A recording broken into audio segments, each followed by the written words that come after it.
तो university grant commission और all India council for technical education यानी कि AICTE ने आज एक नोटिफिकेशन जारी किया है, और ये नोटिफिकेशन है एक पब्लिक एडवाइजरी जारी की है एमफिल और पीएचडी कैंडिडेट्स के लिए, जो भी ऑनलाइन ये डिग्रीज ले रहे हैं उनके लिए। तो एक बार इस नोटिफिकेशन को पढ़ लेते हैं।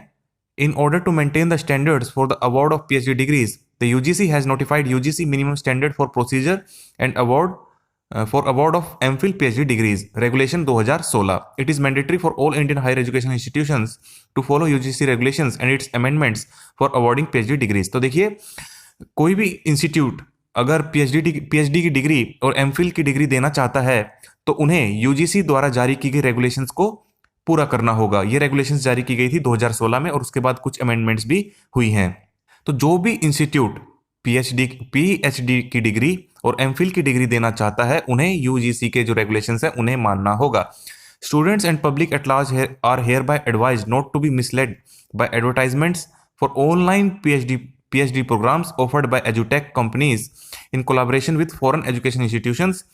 Such online PhD programs are not recognized by UGC. Aspiring students and public at large are requested to verify the authenticity of PhD programs as per regulation 2016 before taking admission. तो देखिए हो क्या रहा है कि काफ़ी सारे इंडियन इंस्टीट्यूट्स जो है फॉरेन कोलैबोरेशन के साथ, किसी भी फॉरेन एजुकेशन इंस्टीट्यूट के साथ क्या कर रही है, कोलैबोरेशन कर रही है, मिल रही हैं, और पीएचडी की डिग्री और एमफिल की डिग्रीज जो है ऑनलाइन ही दे रही हैं। आपको बस एक सिंपल एग्जाम पास करना है और आपको ये डिग्रीज मिल रही हैं।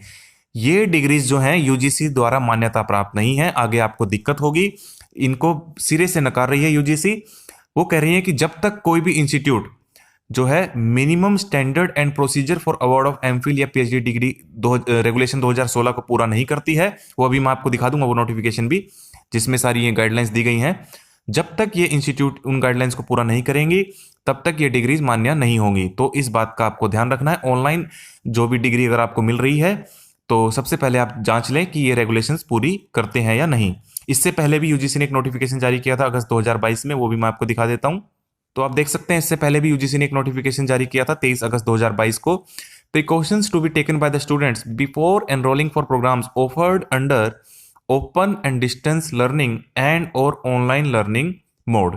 तो ऑनलाइन मोड में जो भी आपको डिग्रीज मिलती हैं, डिस्टेंस मोड में डिग्रीज दी जा रही हैं, उनको आपको ध्यान रखना है कि गाइडलाइंस पूरी करती हैं या नहीं। ये एक बार इसे आप पढ़ लीजिएगा, अलग से वीडियो बनाऊंगा इस पर मैं।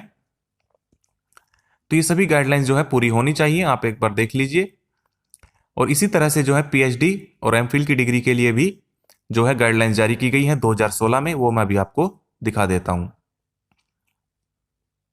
तो आप देख सकते हैं भारत का राजपत्र द गजेट ऑफ इंडिया ये 2016 में जारी किया गया था। इसमें हिंदी और इंग्लिश दोनों में दिया गया है। मैं भी आपको एक बार जल्दी से इंग्लिश में जो है हेडलाइंस इनकी दिखा देता हूं कि इंस्टीट्यूट्स को ये सभी गाइडलाइंस जो है, रेगुलेशंस जो है पूरा करना होगा, तभी वे एमफिल और पीएचडी की डिग्री देने योग्य माने जाएंगे। तो आप देख सकते हैं ministry of human resource development यानी कि MHRD, जिसका नाम बदलकर अब मिनिस्ट्री ऑफ एजुकेशन हो गया है।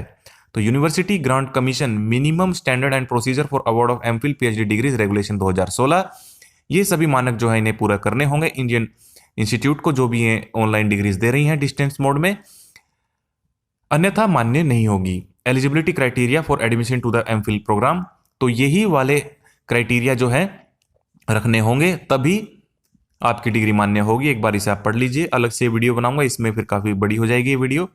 Eligibility criteria for admission to PhD program, जैसे कि master degree holder satisfying the criteria stipulated under clause two above, ये सारी जो है स्टैंडर्ड्स पूरे करने होंगे इंस्टीट्यूट को। ड्यूरेशन ऑफ द प्रोग्राम भी यही होना चाहिए, जैसे कि MPhil program shall be for a minimum duration of 2 consecutive semesters, या फिर 1 साल के लिए, and a maximum of 4 consecutive semester 2 years।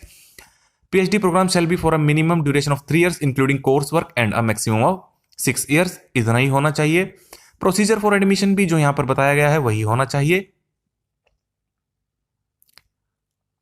उसके बाद है एलोकेशन ऑफ रिसर्च सुपरवाइजर, जो यहां पर बातें बताई गई हैं वही फॉलो होनी चाहिए। Course work, research advisory committee and its function, evaluation and assessment method, minimum standard credit for award of the degree, etc. The overall minimum credit requirement including credit for the coursework for the award of MPhil degree shall not be less than 24 credits, इतने ही credit होने चाहिए। तो ये सारी regulations हैं। जैसे 10th point है academic, administrative and infrastructure requirement to be fulfilled by colleges for getting recognition for offering MPhil PhD programs. Colleges may be considered eligible to offer MPhil PhD programs only if they satisfy the eligibility of eligible research supervisor, required infrastructure and supporting administrative and research promotion facilities as per their regulation। ये सभी इनके पास जो है infrastructure होना चाहिए, research supervisors होने चाहिए, supporting administrative and research promotion facilities होनी चाहिए, तभी ये इंस्टीट्यूट जो है इन प्रोग्राम्स को करवा सकती हैं। Treatment of PhD MPhil through distance mode part time, notwithstanding anything contained in these regulations or any other rule or regulation for the time being in force, no university, institution deemed to be a university and college shall conduct MPhil PhD program through distance education mode। तो देखिए distance education mode से तो करवा ही नहीं सकते हैं। Part time PhD will be allowed provided all the conditions mentioned in the extant PhD regulation are met। तो extent का मतलब होता है वर्तमान, जितनी भी अभी यहां पर ऊपर बताई गई हैं और अमेंडमेंट हुई है समय समय पर, वही रेगुलेशंस पूरी करेंगे तभी जो है पार्ट टाइम पीएचडी करवा सकती हैं ये इंस्टीट्यूशंस। तो ये सारी चीजें जो है मैंने आपको बताई, 13 पॉइंट्स हैं इस नोटिफिकेशन के। और इसके बाद जो है जैसे 2018 में भी अमेंडमेंट हुई है, बाद में भी हुई है, वो भी आप एक बार इसे पढ़ लेना अगर आप पढ़ना चाहें तो तभी बस कहना इतना है यूजीसी का और एआईसीटीई का कि जितने भी ये ऑनलाइन प्रोग्राम्स हो रहे हैं इन्हें आप ध्यान से देख लें। ऐसा ना हो कि आप पैसे खर्च कर दें, आप डिग्री ले लें, बाद में पता चले कि यूजीसी इन्हें मान्यता ही नहीं दे रही है। तो बस ये एडवाइजरी थी यूजीसी की तरफ से जो मैंने आपको बतानी थी। अगर आपको वीडियो अच्छा लगा तो इसे लाइक करें, शेयर करें और चैनल को जरूर सब्सक्राइब करें।